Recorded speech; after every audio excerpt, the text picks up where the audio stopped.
Quem vai orar hoje? Levante a mão quem vai orar. Você que vai orar. Glória a Deus. Amém, irmãos. Isso aqui é trabalhinho do dia a dia, né? Em casa, não é aqui não. Não é aqui não se iluda. Um dia uma mulher falou para mim: ai, pastor, o meu filho, ele foi criado na igreja. Eu falei: opa, tira de cima de mim essa parada. Como criado na igreja? No máximo ele passa aqui 1h30 por semana. Ele é criado na sua casa, minha senhora. Não é na igreja, não. Então, essas coisinhas que a gente vê, as crianças aprendem em casa. Aqui a gente incentiva. Amém, irmãos? Aqui a gente incentiva. Dá oportunidade. Ó, o bicho pula, não para de pular. Você tem uma mola, glória a Deus. Uma molinha daquela de colchão, debaixo de cada pé. Amém. Então nós vamos orar com a missionária Heloísa. Bom dia, irmão. Pai, Senhor. Fique em pé. Para não chorar. Feche os olhos. Eu vou orar, Pai Nosso. Pai Nosso que está no céu, santificado é o teu nome. Venha nós teu reino. Tenta fazer a vossa vontade, assim na terra como no céu. O pão nosso cada dia dai hoje. Perdoa nossa dívida, assim como nós perdoamos nos devedores. Não deixe cair da estação, mas nem não do mal. O teu reino, o poder, é para sempre. Amém. Palmas para Jesus.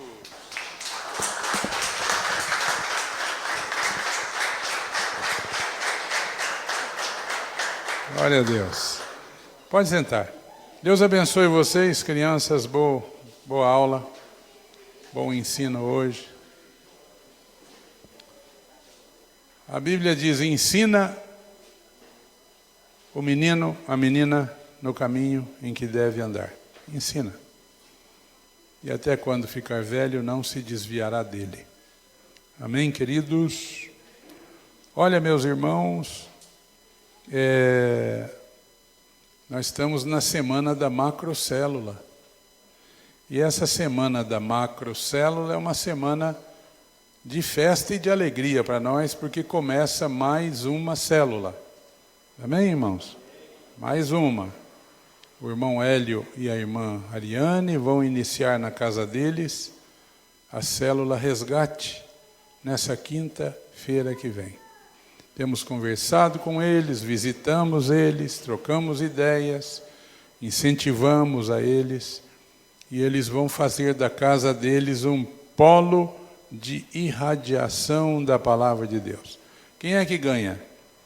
Eles ganham, vizinhança ganha, a rua, o quarteirão vai ter um lugar de onde vai emanar a bênção de Deus a cada quinta-feira.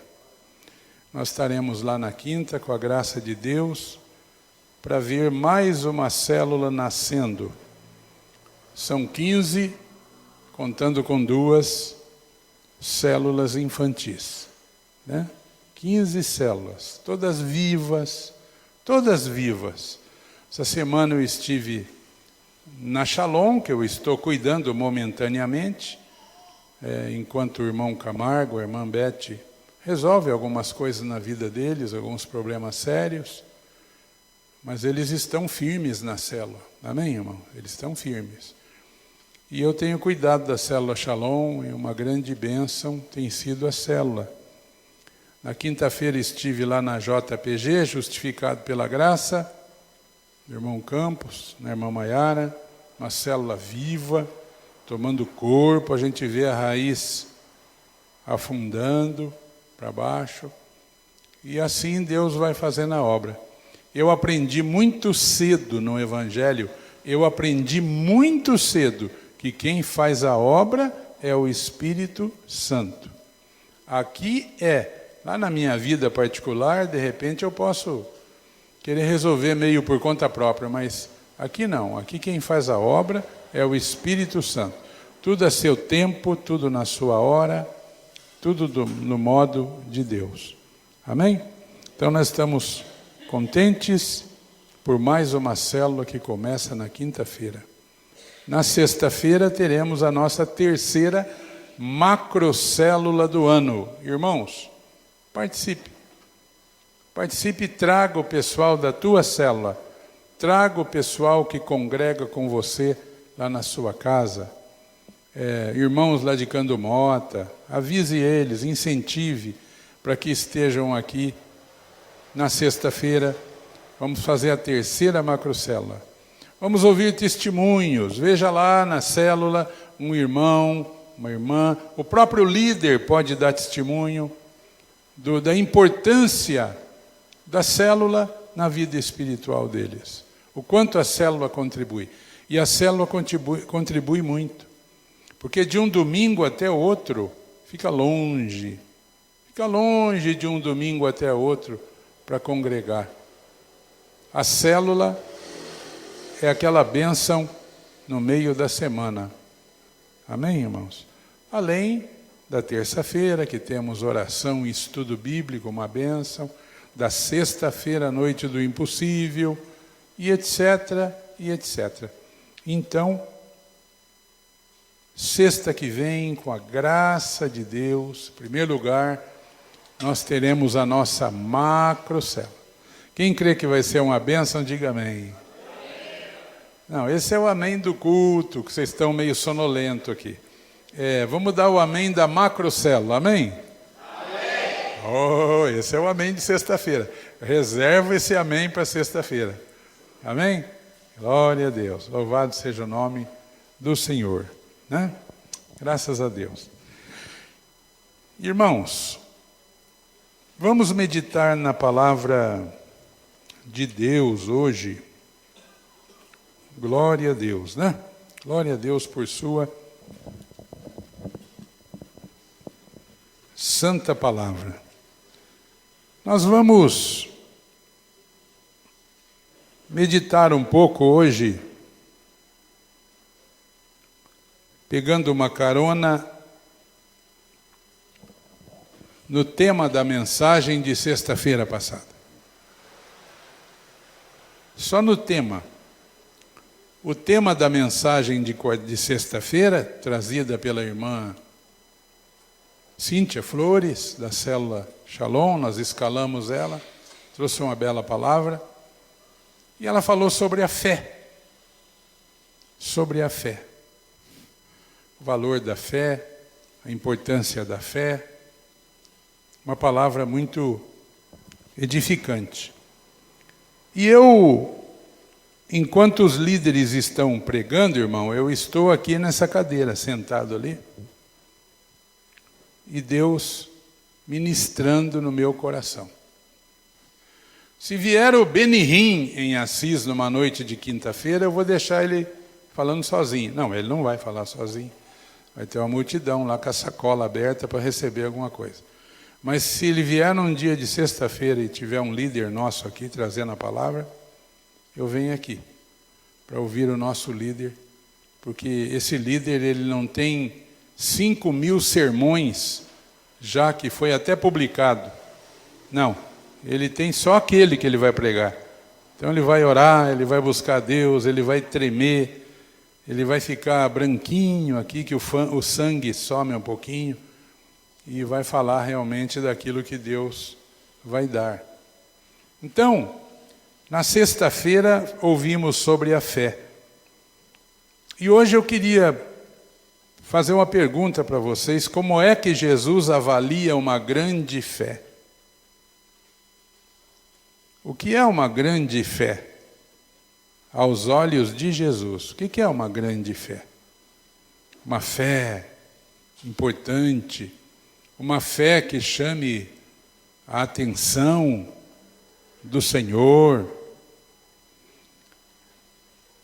Quando Jesus fala de uma grande fé, ele não fala de tamanho.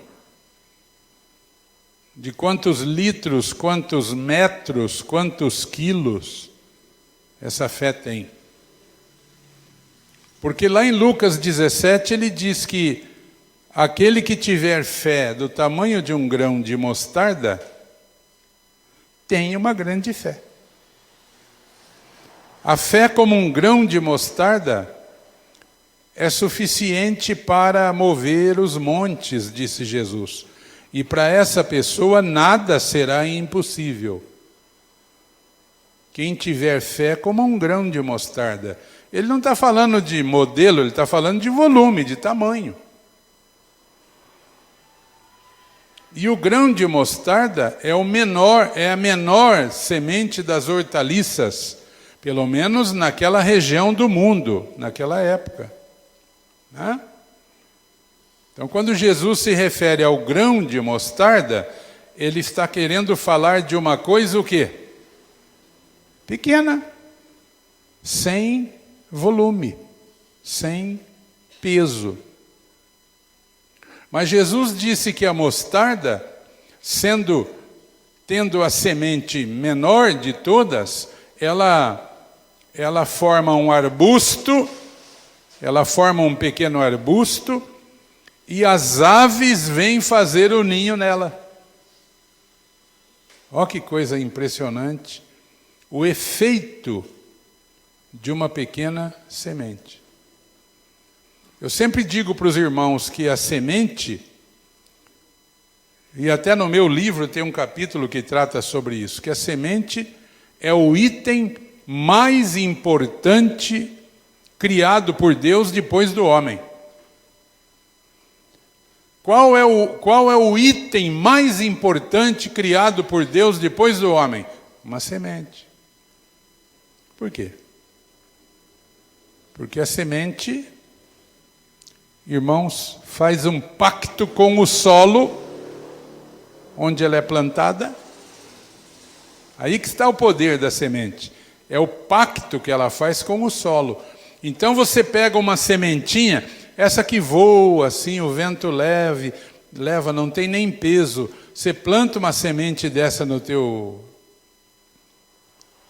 jardim ali, daqui a uns anos, ela está trincando o teu muro e trincando a laje de concreto da tua calçada.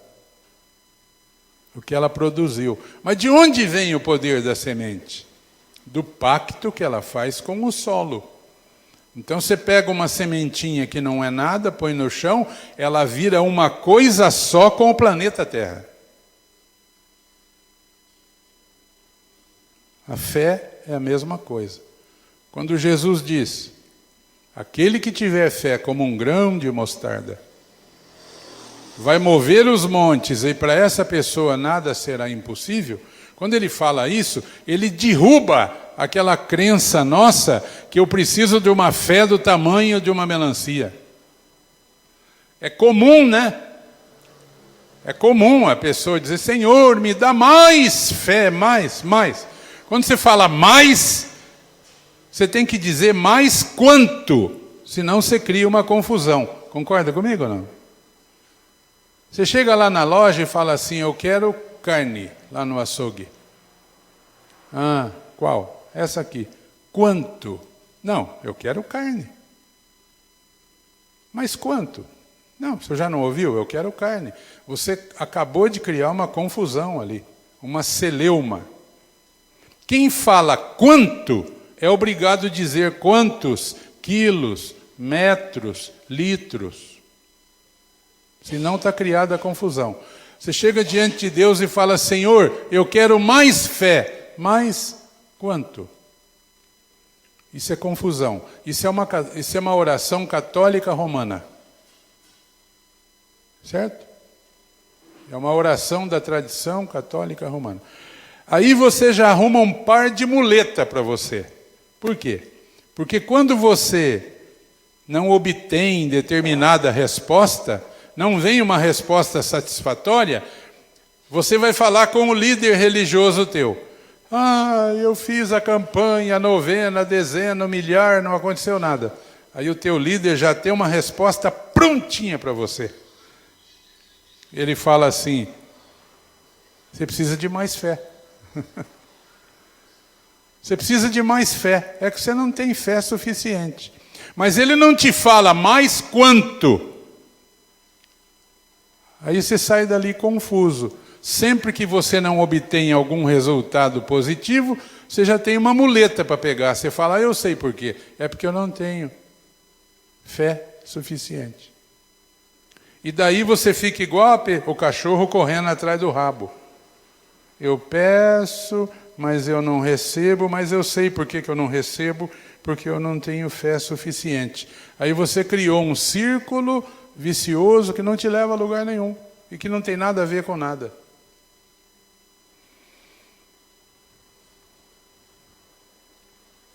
Qual é o valor da fé? O valor da fé, a fé que move, a fé que abala, a fé que... A Bíblia fala de duas fés. A Bíblia fala da fé para a salvação, crer na pregação do Evangelho, crer na pregação que Jesus é o Salvador, que Jesus é o Senhor. E a Bíblia coloca a fé como um dos dons do Espírito Santo lá em 1 Coríntios. Opa, aí é outra conversa. O dom da fé.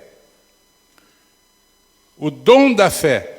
Quem é que tem o dom da fé? É aquela pessoa que quando toda a família, todo mundo diz para ela: ferrou, não tem solução. Ela fala: tem, estou enxergando a solução ali. Quando todo mundo ao redor diz: não há remédio, a pessoa que tem o dom da fé, ela fala: tem, tem, eu vou ajoelhar um pouquinho ali agora e tem remédio, sim senhor. É o dom da fé. É a capacidade de desafiar, né? Circunstâncias e acontecimentos e tudo mais. Esse é o dom da fé. Não confunda o dom da fé com a fé para a salvação. A fé para a salvação não exige muita coisa de você, nem que você entenda muito sobre o assunto. Não. Eu preguei esses dias aqui sobre salvação e cidadania do reino de Deus. Lembra? Quem veio, lembra.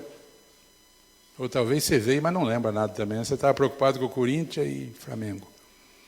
Mas é o seguinte: pela fé a gente entra no reino. Amém, irmãos? Está lembrado? Vamos dar uma recuperadinha aqui. Pela fé, eu creio no fato de Cristo. O fato de Cristo. Que sendo Deus, se fez carne, foi gerado na Virgem, pelo poder do Espírito Santo, nasceu, morreu na cruz, derramou seu sangue, ressuscitou, adentrou os céus, está intercedendo por nós, de onde virá para arrebatar a sua igreja numa primeira fase, e numa segunda fase ele virá juntamente com a igreja para botar o pé aqui nesse planeta. Ele é o meu Salvador, o meu Senhor, o Verbo divino, o Deus que se fez carne, habitou entre nós, vimos a sua glória. Esse é o fato de Cristo. Quando a Bíblia diz: ide pregai o Evangelho a toda criatura, está falando isso. Pregar o fato de Cristo. Quando você crê nisso, você entra no reino. Não precisa saber muito sobre isso. Jesus pregava e ensinava. Amém, irmãos? Querigma e didaqui. Pregação e ensino. Pela pregação e pela fé na pregação, você entra no reino de Deus. Entrei, pronto. Você pegou o avião para ir para o Japão. Entrou no avião. O avião é o Evangelho. Você creu no Evangelho. O avião te põe lá no Japão. Você vai viver lá. Você vai morar lá. Assim é o Evangelho. Ele te coloca dentro do reino. Você entra no reino.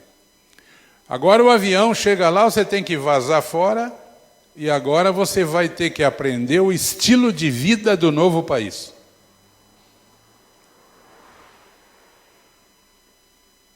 Aí é o ensino da palavra.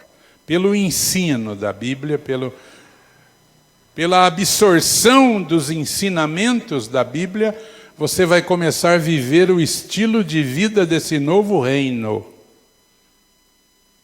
Eu estou falando de Brasil e Japão para usar dois extremos. Então, quem não foi para o Oriente ainda, eu tive a oportunidade de ir lá uma vez na Coreia. Fiquei 17 dias lá. O irmão do Fernando, nosso amado irmão, sempre viaja para esses lugares. É tudo diferente. Tudo. O céu é diferente. Não tem uma planta igual, nem uma pedra igual, não tem nada igual. Não tem nada. Comida. Come uma coisa, tem gosto de isopor. Vai comer outra, tem gosto de criolina. Vai comer outra, tem gosto de água sanitária. É um negócio de louco. O reino de Deus é isso. Você creu em Jesus? Creu. Aleluia. A pregação depende só de crer. Não depende de saber muita coisa. Você creu em Jesus. Quem é Jesus?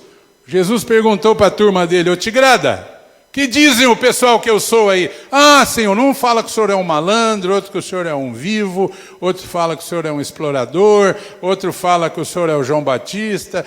Ah, ok, esse é o que a galera fala. E vocês dizem o quê? Pedro falou: tu és o Cristo, o Filho do Deus vivo. Legal, Pedro.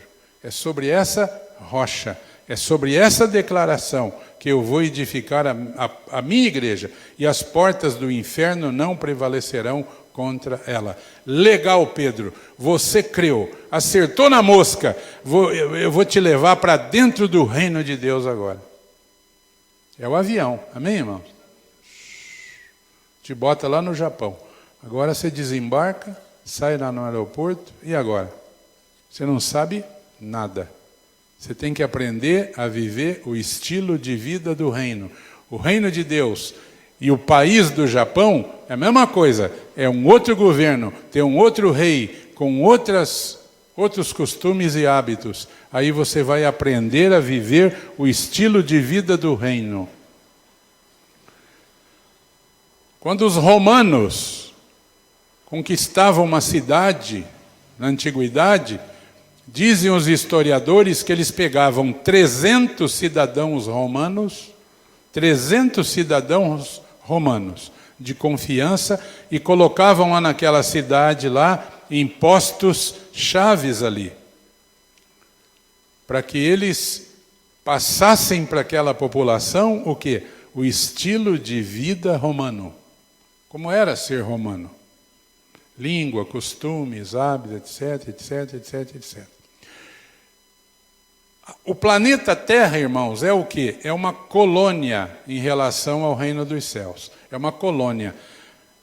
Se você não estiver aqui, depois de ter crido em Jesus, se você não estiver colonizando esse lugar aqui, ó, ocupando territórios aqui para Jesus, você não está fazendo droga nenhuma. Nada. Você é aquela figueira que não produz fruto. E o futuro é cortar e jogar no fogo. Não tem outra razão para você ser um crente em Jesus. Ah, eu vou todo domingo assistir uma palestra. Ô, glória. Eu levanto a mãozinha e faço assim, ó. Crê. Tem igreja que dá uma voltinha também assim. É uma maravilha, né? Terapia de grupo. Eles fazem isso no hospital psiquiátrico também, bastante.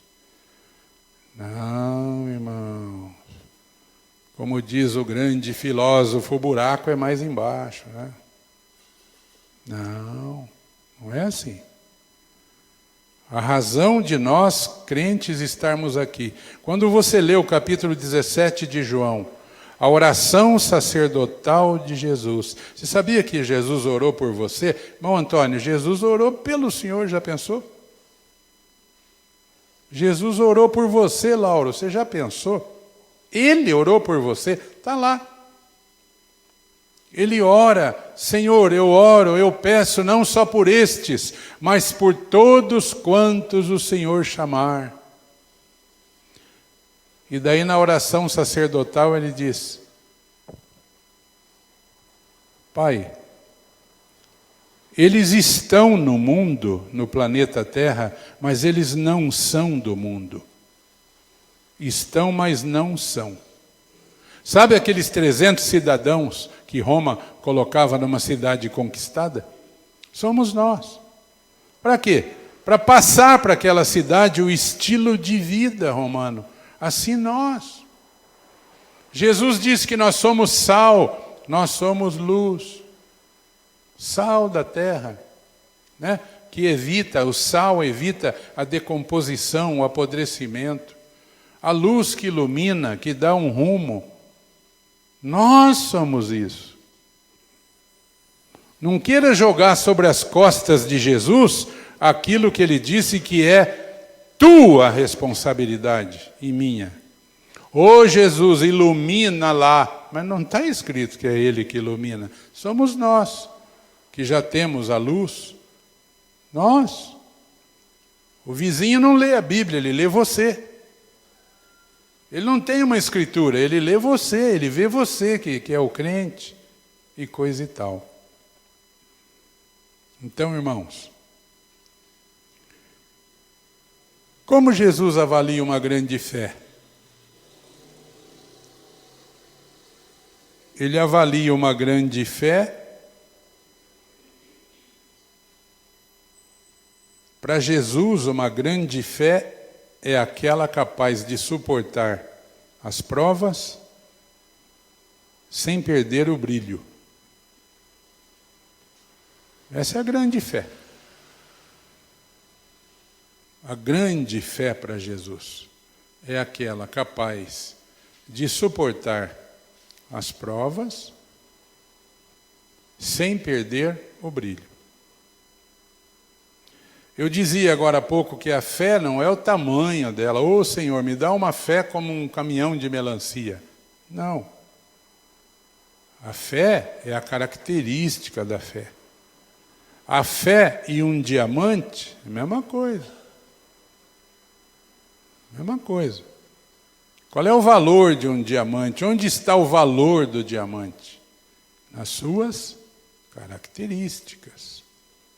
O especialista põe aquele óculos assim e diz, vale $1 milhão, vale 10, vale 11. São características daquela pedra. Assim é também a nossa fé. Quais são as características da minha fé? Eu conquisto o território para o meu Senhor, para o Senhor do meu reino. Ele já me botou num avião, que é Cristo, e me botou no reino. Ok, e eu agora no reino ali, eu estou conquistando território? Estou sendo luz? Estou sendo sal? Estou influenciando alguém pela minha maneira de viver? E o que eu tenho produzido? Porque o Senhor me levou para o seu reino. Jesus disse na oração do Pai Nosso, ele ensina. A Elô orou aqui de novo hoje. Seja feita a tua vontade na terra, do jeito que ela é feita no céu. Olha nosso compromisso. Isso aqui é uma colônia. A igreja está a serviço de um outro reino. A igreja é uma instituição colonizadora. Nós estamos aqui colonizando, ganhando território, influenciando pessoas, para que o estilo de vida do reino dos céus seja repetido aqui. Para isso, a nossa fé precisa de características que confiram a ela preciosidade, valor, preço. Aí que está o tchan, meus irmãos. Aí que está o tchan do negócio. A característica da nossa fé, o comprometimento, a consciência de que nós somos cidadãos de um outro reino, de um outro país. Lá no 17 de João, Pai, eles estão aqui no mundo, mas eles não são desse mundo. Nós não somos mais daqui, irmãos. Nós estamos por aqui por um pouco de tempo. A qualquer momento o teu pé vai amarelar, você vai lá para cima, vamos levar o selo. Lá para cima. E daí, quando acontecer aquilo, a Bíblia diz que vai acontecer com cada cristão o que aconteceu com Lázaro, que diz que o Lázaro morreu, lá naquela parábola de Jesus, e os anjos o acolheram. A gente tem umas dicas aí sobre o dia que a gente cruzar aquela porta. Parece que os anjos vão nos acolher e nos introduzir lá, naquele lugar maravilhoso. Digam glória a Deus por isso, irmão. Digam glória a Deus por isso. Então, o valor da fé são as suas características, né? Assim como uma pedra, um diamante, bem bacana.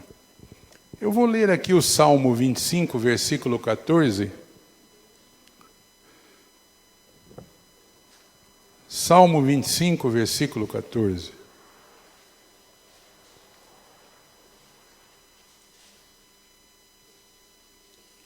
E eu vou me deter aqui um pouquinho, só um pouquinho, né?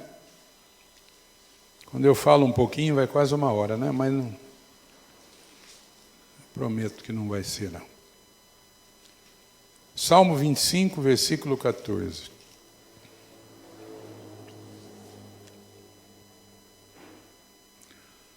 Na minha tradução está assim.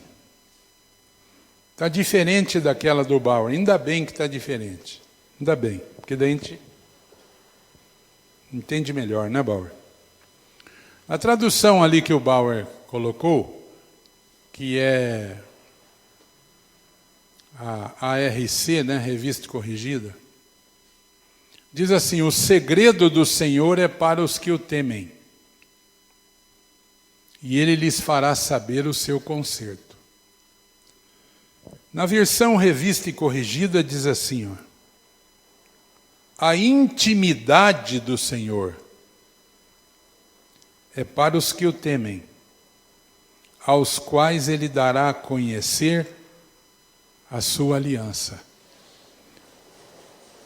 Segredo, intimidade, é a mesma coisa, só que a palavra intimidade nos remete a um entendimento melhor. A intimidade do Senhor. A intimidade do Senhor é para os que o temem. Olha, você vai exercer influência aqui, você vai viver o estilo de vida do reino de Deus nesse mundo, e você vai conquistar território para Deus, se você tiver intimidade com Deus. Senão você vai ser só mais um papagaio falando por aí. Só mais um tagarela. Quê, quê, quê, quê, porque Jesus, porque não sei o quê. Aquelas obviedades que não levam a muita coisa, na verdade. Então eu diria que o que dá uma característica de preciosidade à fé é a intimidade com Deus. E nós vamos pegar um exemplo bem conhecido aqui, bem prático. Eu ouvi uma vez um pregador dizendo que Jó foi o campeão do sofrimento. O campeão. Mas eu digo também que Jó é o campeão da fé. E a fé de Jó era manifestada por sua intimidade com Deus. E o salmista Davi está dizendo que a intimidade do Senhor é para alguns, é para um tipo de pessoas, para aqueles que o temem. Então eu diria que a intimidade com Deus é aquela condição que dá à sua fé uma característica de preço e de preciosidade. Jó foi o campeão do sofrimento? Foi. Mas ele foi o campeão da fé. E Jó demonstra, na sua fé, uma intimidade com Deus. Quer ver só? Vamos ler o Jó, capítulo 19, do 25 ao 27, aquela declaração, vai estar aí no telão, irmãos.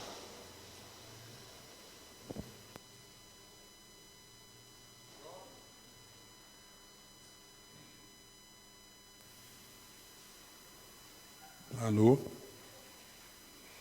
Jó 19, 25 a 27.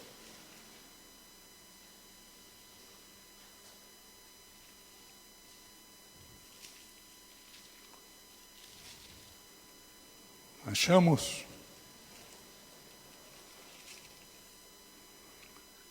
Então, no meio daquele sofrimento todo, que vocês já sabem, o cara perdeu 10 filhos no mesmo dia. Já pensou 10 caixãozinhos saindo de casa? Aí ele perdeu os rebanhos, ele perdeu tudo e perdeu a saúde, ficou coberto de tumores, não podia viver em casa mais, ele vivia lá no lixão, lá no monturo, aonde a cidade jogava o lixo, é lá que ele ficava sentado, sendo ele o homem mais rico do Oriente, perdeu tudo. E por último ele perdeu a companhia da esposa, por razões religiosas. A esposa não tinha o alcance dele com relação à fé. Ela disse: você ainda se mantém fiel a esse Deus teu?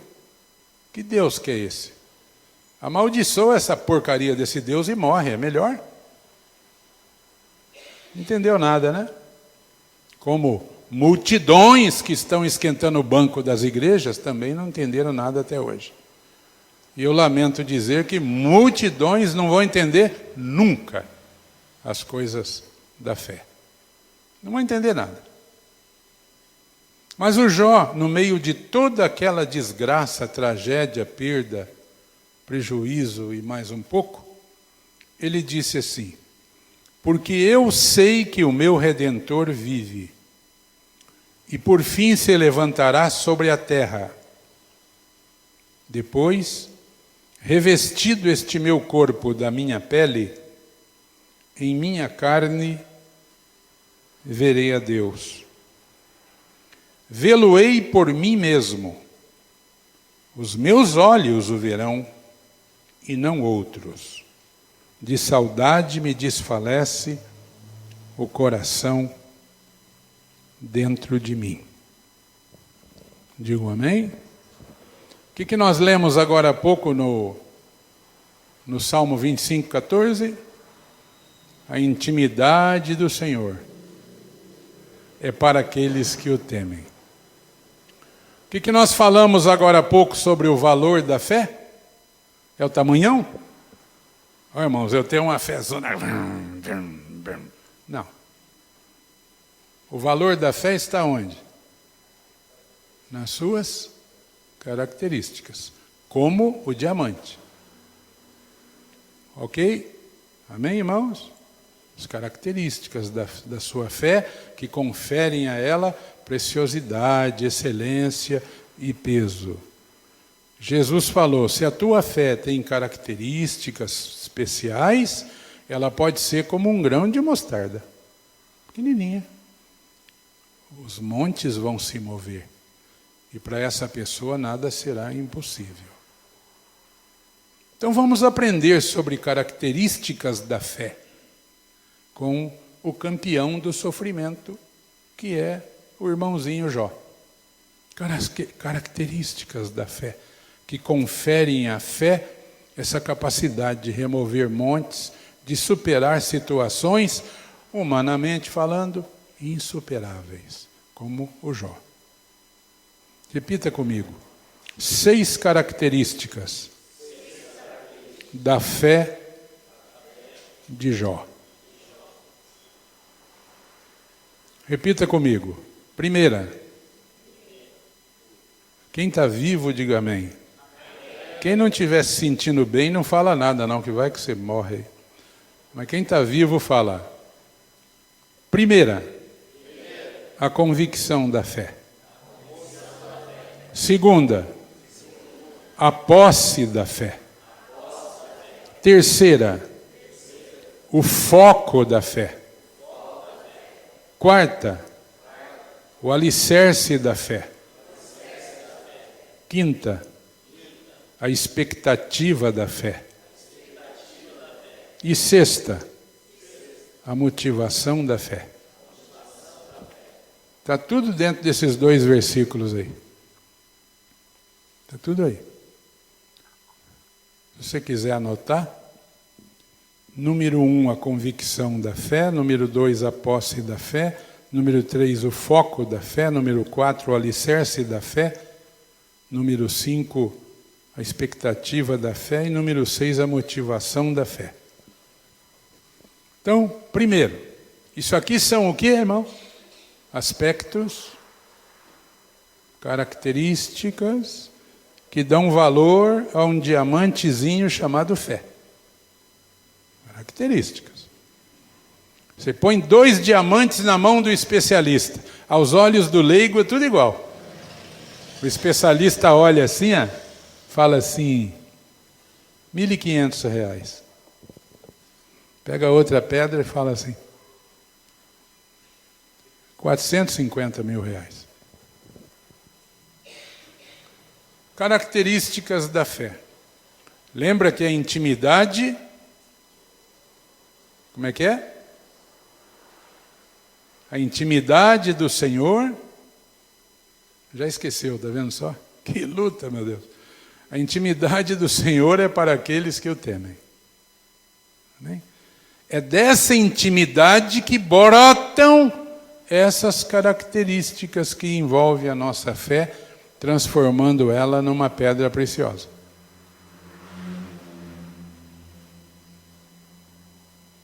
Primeira característica desse diamante que torna ele precioso. Primeira característica da fé, a convicção. A convicção. Então o Jó diz assim, eu sei que o meu Redentor vive, Eu sei.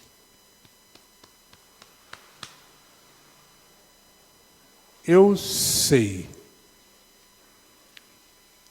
O que você sabe sobre Deus e sobre o caráter de Deus e sobre os compromissos de Deus para com a palavra dele? Eu acho que eu não sei nada, pastor. Então, tua pedrinha vai valer R$15. Sem convicção. Eu sei. Ninguém precisa me falar. Eu sei. Eu sei que o meu Redentor vive. Essa é a primeira característica da fé de Jó. Não é eu acho, não é talvez, não é bom, pode ser que... Não. Eu sei. E quem sabe, sabe, né, irmãos? E só aquele que sabe é que sabe. Ninguém sabe no lugar dele. Eu sei. Isso aqui se chama a consciência de Deus na vida. Consciência de Deus na vida. Eu sei que Deus está comigo. Digam glória a Deus. Eu sei que Deus me conduz. Eu sei que Deus me ama. E eu sei que Ele está comigo. Essa é a primeira característica da fé de Jó. E é a primeira característica de uma fé que realmente tem valor. Segunda característica, a posse da fé. A posse. Presta atenção. Eu sei que o meu Redentor vive. Meu. Esse Redentor é meu. Essa é a posse da fé. Não é o... eu sei que o Redentor da minha mãe vive. Tem muito isso, irmãos. Tem muita gente que anda nas igrejas na muleta da mãe, na muleta do pai, na muleta do parente que é crente, mas eles não são droga nenhuma. Não tem posse de nada. Nada é dele, não é dele. É a fé do pai, da mãe, do tio, do cunhado, da sogra, do raio que o parta, mas não é dele. Não, a terceira característica A segunda característica da fé de Jó, que atribui valor à sua fé, é a posse da fé. O meu Redentor. Primeiro, a convicção. Eu sei. Segundo, que o meu Redentor. Esse Redentor é meu. Não é o Redentor da minha sogra, do meu pastor. Não. Martinho Lutero, o reformador, ele dizia: a carne dos evangelhos são os pronomes pessoais. Meu, minha, nosso. Lutero dizia que essa é a carne dos evangelhos. Se você não tem isso, portanto, você fica roendo o osso a vida inteira. Ai, ora por mim lá, mãe. 6 horas lá para mim, 6 horas, a turma dos 6 horas. 6 horas para mim lá no culto. Ah, desgraça total. 300 anos ouvindo o Evangelho, não tem nada, não é nada e não sabe nada. Terceira característica da fé, aqui do irmão Jó, o foco da fé. Primeira convicção, eu sei. Segundo, a posse, que o meu Redentor. Terceiro, o alicerce, o foco da fé. O meu, o que mesmo? Redentor. Opa, esse era o foco da fé. O meu Redentor. Na língua hebraica é o Goel, G-O'-E-L, Goel, que é o parente resgatador. Lembra do Boaz, que era o parente de Noemi, que resgatou o que era dela, quando foram embora, e devolveu para ela? Então, o foco da fé. Eu sei que o meu o quê? Jesus é o quê, meu? O que ele é meu? Entregador de pizza? Encanador? O que ele é meu? Ele é o meu Redentor. Ele é o parente resgatador. Irmãos, é perigoso, né, enxergar em Jesus o que ele não veio para ser. Perigoso isso aí. Ele não veio para ser isso. Quando os anjos, a única vez que um coral de anjos veio e pisou aqui na terra, foi para anunciar o nascimento de Jesus. E quando a gente comemora o nascimento de Jesus, tem idiota que diz que está errado. Está errado comemorar o nascimento do teu filho, então. Agora está errado eu me alegrar porque Jesus nasceu? Ah, comer formiga. Você escuta de tudo. Única vez que um coral de anjos veio nesse mundo é para anunciar que Jesus nasceu. E eles disseram, o que mesmo? Glória a Deus, nas maiores alturas, e aos homens a quem o Senhor quer bem.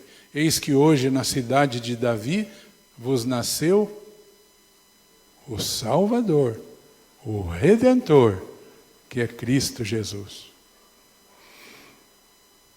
Então isso aqui se chama o foco da fé. Amém, irmãos? Jesus é o que para mim? Jesus é o que para você? Ele é o nosso Redentor. Digam glória a Deus. Em quarto lugar, o alicerce da fé é uma outra característica demonstrada por Jó. Ele diz, o meu Redentor vive. Ele está vivo. Ele vive. Primeira convicção, eu sei. Segunda posse, meu, o Redentor é meu. Terceiro foco, ele é o meu, o quê? Meu Redentor. Ele não é o meu encanador, meu entregador de pizza, o meu quebra-galho. Não, ele é o meu Redentor. Quarto lugar, o alicerce da fé. O meu Redentor vive. Paulo diz em 1 Coríntios 15 que se Jesus não ressuscitou, nós somos os mais miseráveis de todos os homens. Então a quarta característica é o alicerce da nossa fé. A ressurreição é parte integrante do plano de salvação. Morte, sepultamento e ressurreição. E ascensão. O Jó não disse, se o meu Redentor um dia viver, ou o meu Redentor que viveu no passado. Não. O meu Redentor vive. A quinta característica desta fé, diamante, a quinta faceta que atribui um valor danado, é a expectativa da fé. Ele diz, eu sei que o meu Redentor vive e por fim se levantará sobre a terra. Nossa! Agora o Jó, que viveu lá no tempo de Abraão, lá antes de Abraão, ele já está falando da ressurreição de Jesus. Agora o Jó já está falando de coisas que nem ele poderia explicar. Agora já é uma boca profética, irmãos. Falando de ressurreição. Isso aqui é a expectativa da fé. Por fim se levantará sobre a terra. Aqui ele já entra numa palavra profética, né? Glória a Deus. É exatamente o que nós estamos aguardando hoje. Já pensou, irmãos? Que característica importante da fé de Jó. Entre 1800 e 2000 anos antes de Cristo, ele se refere a Jesus como se levantando sobre a terra. É a expectativa da fé. Qual a expectativa da tua fé? É por isso que eu falei agora há pouco que o dom da fé, referido lá em 1 Coríntios, nos 9 dons, é aquela capacidade de se manter firme numa situação em que não há remédio. Todo mundo já desistiu, todo mundo já correu, mas aquele que tem essa fé, diamante, lapidado, ele permanece em pé, ele fala, não, tem solução, sim, senhor. A expectativa da fé. E por último, a sexta característica, a motivação da fé. O Jó diz assim, eu sei que o meu Redentor vive e que finalmente se levantará sobre a terra. E depois disso, ainda na minha carne e com os meus olhos eu verei a Deus. Ele disse, eu vou estar lá, tigrada. Eu vou estar lá. Quando acontecer essa parada, eu vou estar lá. Eu estarei lá. Eu verei a Deus. Não é apenas, irmãos, que haverá um futuro no qual Deus e o homem terão comunhão. Não. Ele não está falando apenas num futuro onde Deus e o homem terão comunhão, mas ele está dizendo assim, eu vou estar lá.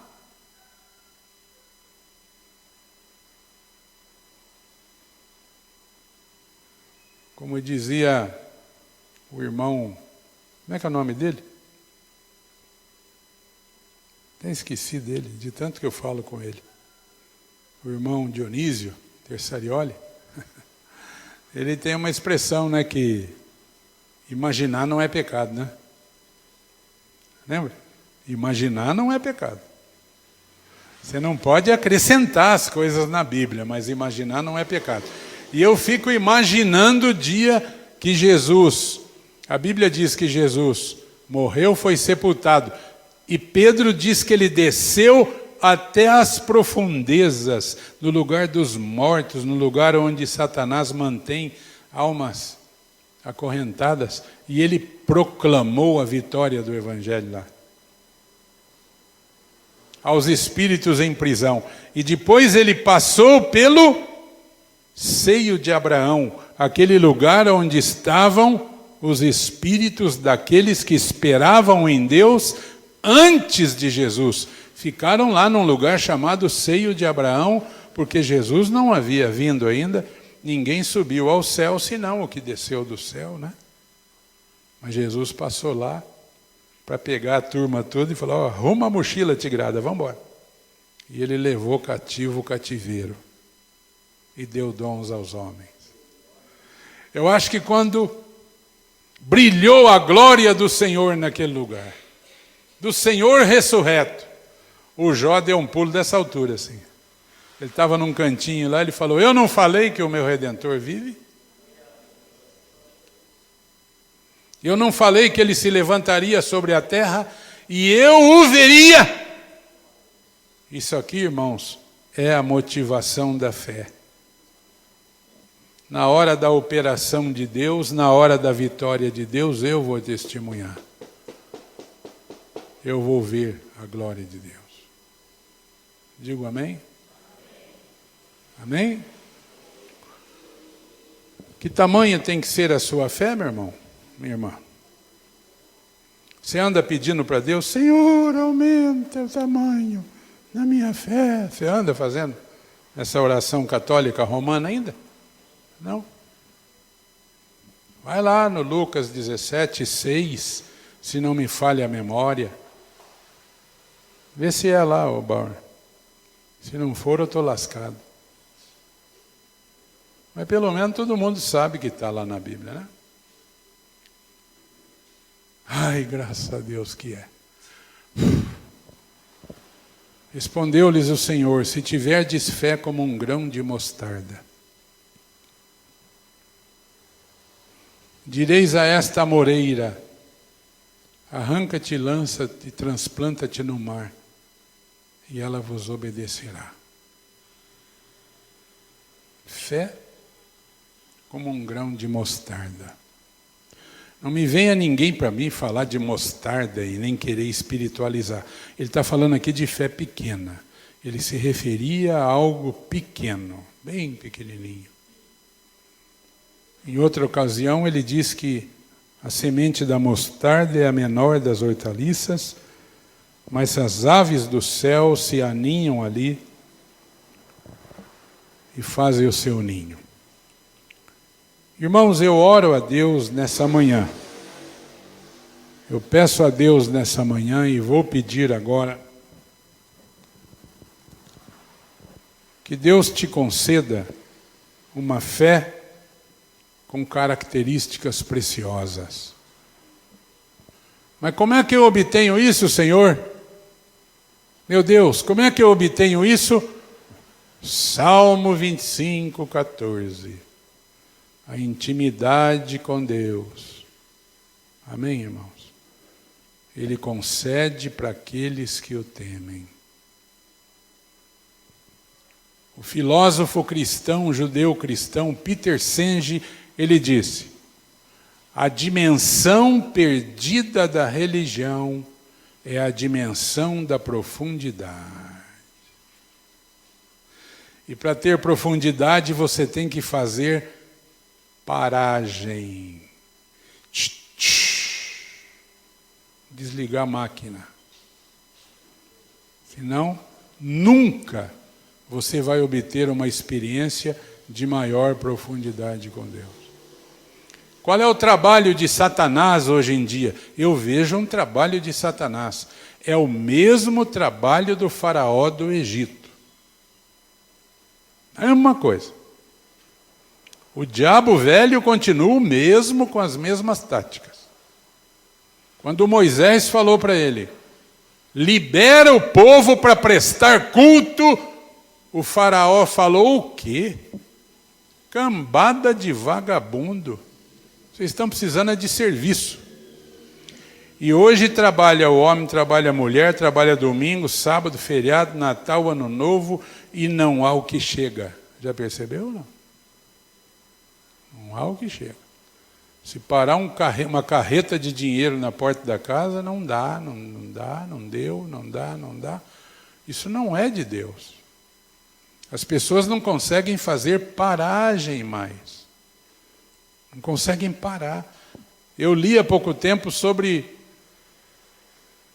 a mãe de João Wesley, Susana Wesley, João Wesley, Carlos Wesley, que promoveram um reavivamento na Inglaterra e evitaram que a revolução na Inglaterra fosse sangrenta como na França. A revolução na França foi sangrenta, na Inglaterra não, por causa de João Wesley, Carlos Wesley. Mas a mãe deles, a dona Susana, criou 16 filhos. No tempo que a mãe tinha que fazer a roupa, não é ir no torra-torra comprar, não. É fabricar em casa, coisar a lã assim, fazer o fio e fazer a roupa.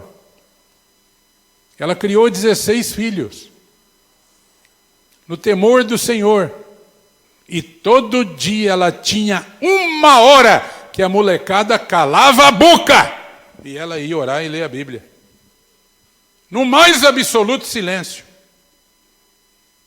Tem um negócio satânico acontecendo aí. Hoje a mãe tem um filho e fica doida, está deprimida. 5 funcionários porque tem um filho. Quem tem mais dinheiro, né? Quem não tem, fica louco mesmo, né? Tem um negócio maléfico, satânico operando aí. Irmãos, por favor. Ah, louco, pastor exagerado, fala cada coisa. Por favor, então me prove o contrário. Não tem tempo, as pessoas não têm tempo, não fazem paragem, não vê como mais. É a tática, não é uma tática divina. Nunca você vai ver que Deus fez isso com o seu povo, mas você vai ver que o faraó fez.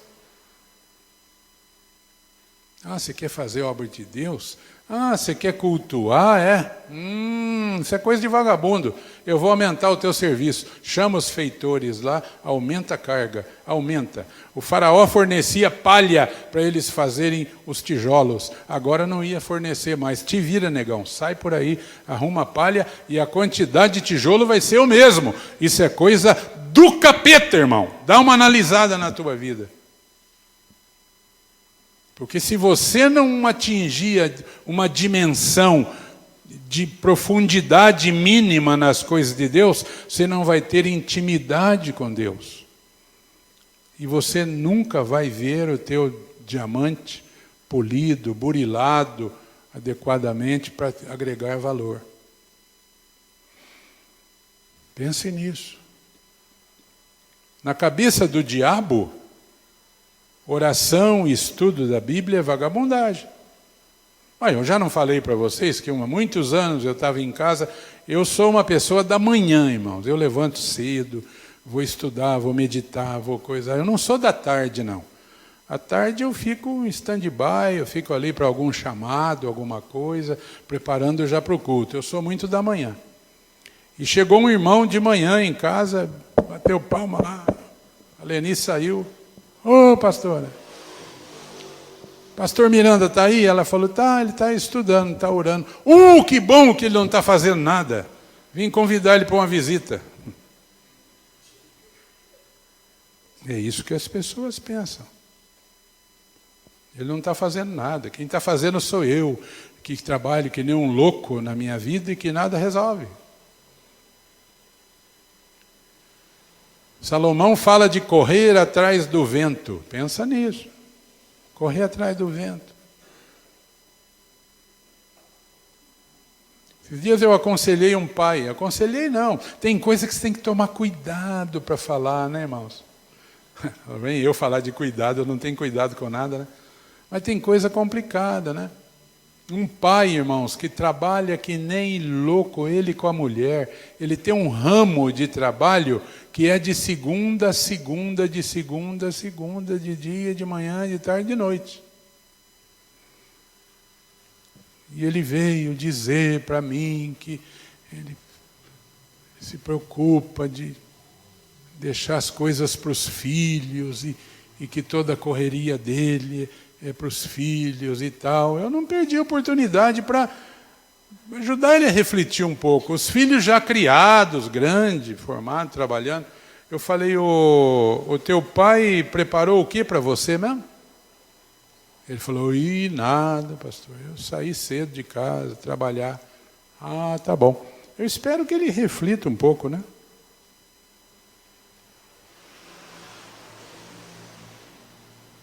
Então, meus queridos irmãos, nós temos uma missão aqui pela qual o Senhor vai pedir contas.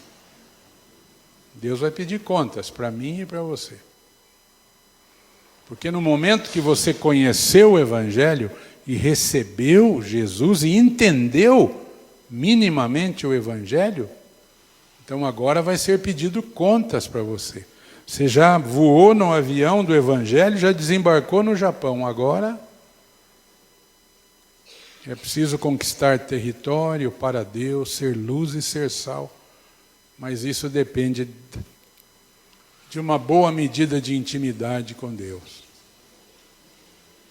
Para que essa fé seja burilada e tenha características especiais, como a fé do irmão Jó, que não é só campeão do sofrimento, não, mas ele é campeão da fé. Que Deus nos ajude. Quem quer orar comigo agora sobre esse assunto? Quem quer orar? Fique em pé se você pode. A Dani não pode ficar em pé porque ela quebrou o tornozelo. Mas lembra que você só está aqui hoje porque você quebrou o tornozelo, Dani. Que coisa, né? Senhor, quebrai os tornozelos dos irmãos. Ah, não, estou brincando. Estou brincando. Mas é gozado. Eu falei agora de manhã. Ela veio na reunião de líderes com a Danusa. E eu falei, você está aqui porque você quebrou o tornozelo. Ela trabalha no supermercado. Geralmente ela está lá trabalhando. Mas graças a um acidente desagradabilíssimo e doloroso, ela está aqui. Coisa para pensar, né? Coisa para pensar. Então vamos orar nesse instante. Judas diz que nós devemos batalhar pela nossa fé. Batalhe pela tua fé. E não só pela tua fé, mas pelo ministério que Deus te deu. Porque a fé traz junto o ministério a ser exercido, né? Feche seus olhos. Eu quero trabalhar por meu Senhor, levando a mensagem de amor. Quero eu cantar e orar, e ocupado sempre estar na seara do Senhor. Todos, trabalhar e orar na seara do Senhor. Meu desejo é orar e ocupado sempre estar na seara do Senhor. Eu quero ser obreiro de valor, confiando no poder do Salvador. Se quiseres trabalhar como eu, terás lugar na seara do Senhor. Bem bonito. Trabalhar e orar na seara do Senhor. Meu desejo é orar e ocupado sempre estar na seara do Senhor. Feche os olhos e abra o coração. Fala com Deus agora. Glória a Deus, amado e bendito Pai. Na sexta-feira ouvimos uma palavra preciosa a respeito da fé. E o Senhor nos inspirou nesse domingo, agora de manhã e também à noite, a fazer uma reflexão com os irmãos sobre as características da fé que agregam valor e preciosidade, as características que agregam operosidade, eficácia, eficiência à nossa fé. Deus amado, e nós aprendemos hoje com o nosso irmão Jó. Aleluia, Senhor. Cerca de 2000 antes de Cristo, meu Deus amado, 4000 anos atrás, no mínimo, ele fez uma declaração que nos impacta até hoje, revelando as características da sua fé, que tornaram a sua fé preciosa e fizeram dele um gigante na fé, capaz de superar, de ultrapassar, de suplantar toda aquela situação que ele viveu. Assim também, meu Deus, seja com cada um aqui nesta manhã, com cada um individualmente e com cada família aqui representada. Ah, Senhor amado, é possível que todos aqui tenham pendências, que tenham um desafio nessa semana que começa, mas o apóstolo João já declarou: esta é a vitória que vence o mundo, a nossa fé. É pela fé que nós vencemos, é pela fé que nós triunfamos, é pela fé que nós atravessamos o Mar Vermelho, que nós vemos a muralha cair. É pela fé, Senhor amado, na Tua palavra, que o maná do céu é derramado, onde não há provisão e nem suprimento. Deus, abençoa os Teus filhos e abençoa as suas famílias, e através deles, abençoa outros, abençoa outras pessoas. Ajuda, Senhor, o Hélio e a Ariane, que nessa semana vão iniciar pela fé um trabalho na sua casa. E levanta mais líderes, novos líderes, para que o sal seja espalhado, para que a luz seja espalhada nesta cidade e alcance cada vez mais longe. Deus, eu abençoo em nome de Jesus todos os que estão aqui. Obrigado pela nossa hora sagrada que já tivemos hoje cedo, tão produtiva. Obrigado por esse primeiro culto. Derrama a Tua bênção sobre cada um aqui presente. Estenda a Tua mão na direção da sua casa, simbolicamente, mais ou menos. Põe a mão para lá e diga: eu e a minha casa serviremos ao Senhor. Eu declaro profeticamente que a minha casa é lugar de vida, é lugar de paz, de respeito, de harmonia, de cumplicidade, de amizade. Eu declaro isso sobre a minha família, os que estudam, os que trabalham, os que buscam espaço no mercado de trabalho.